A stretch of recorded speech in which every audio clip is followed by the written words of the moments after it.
Maggie Harding with the Graphic 45 design team. Today I'm going to show you how to make an easel card with the new Christmas Carol collection. It is so pretty, I love it.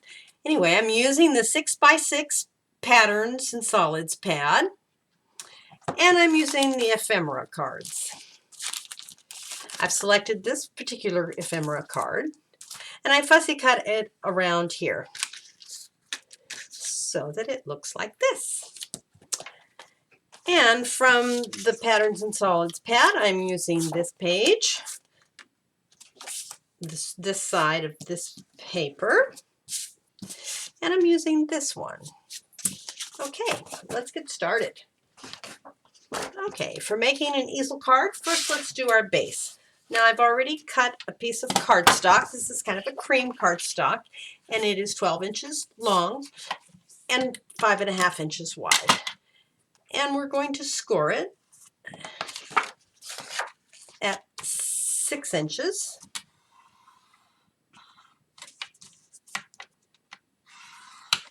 And then we're going to score one side at 3 inches.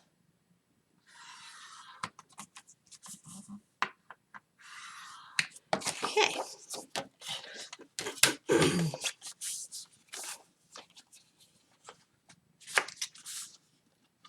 So now you want to fold it in half.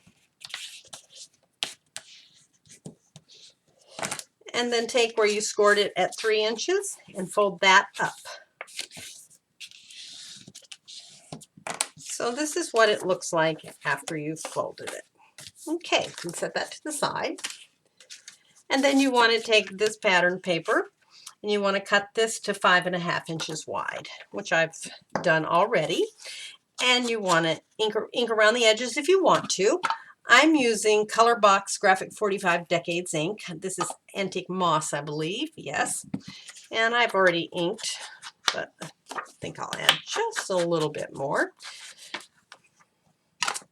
And I've also used the Color Box Graphics 45 Decades ink in Triumphant Red.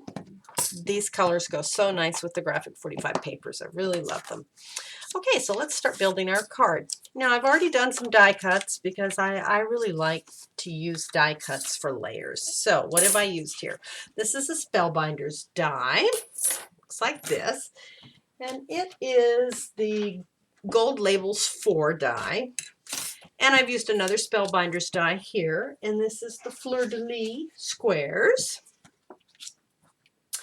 And I've used a Cherry Lynn die here to cut this little flourish, and that is Victorian Romance Flourishes. If you don't have these dies, you can use different dies.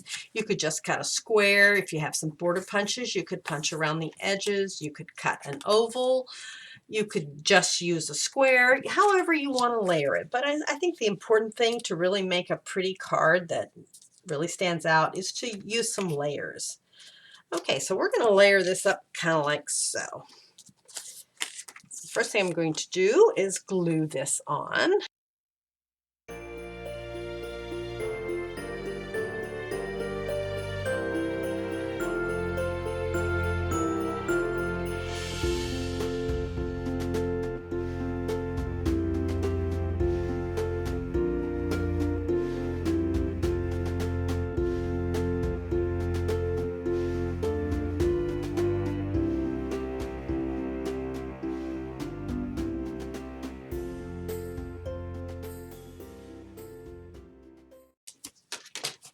Okay, I will tell you, I am a messy scrapper, so when I'm making cards, I like to put a nice clean paper towel underneath and hope I don't mess up the back. Okay, we're going to, where the flap is, you're going to attach the top of this piece to that flap. And be sure you don't glue down here, just on the 3-inch flap. You could use glue, you could use score tape, you could use your tape runner, whatever you like. And I'm going to open this up so that my glue doesn't seep where I don't want it. One of the reasons I like glue is because it allows me a minute to kind of get everything squared up the way I want it.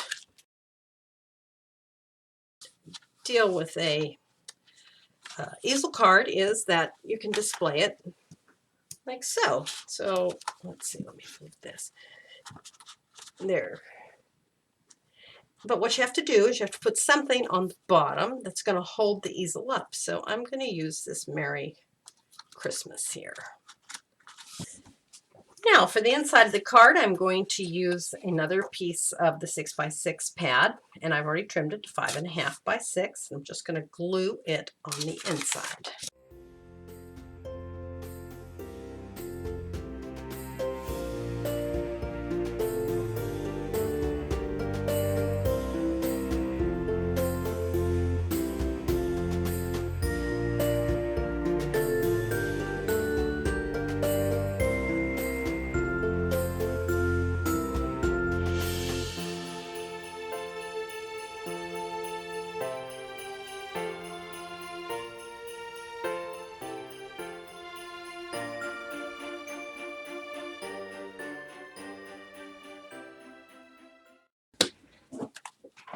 So I decided to put the Merry up here at the top because if I put it down here, then the card just stood up too much.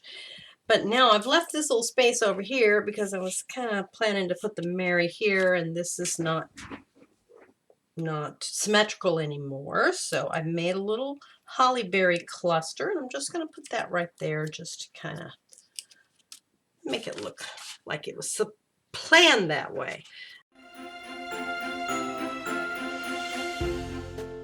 Let's see, did I tell you? I used a Martha Stewart holly punch to make those. So that, I think, is good. I like it. And there we go. Now I might add a ribbon. I don't know, but we'll see. Anyway, thank you for joining me.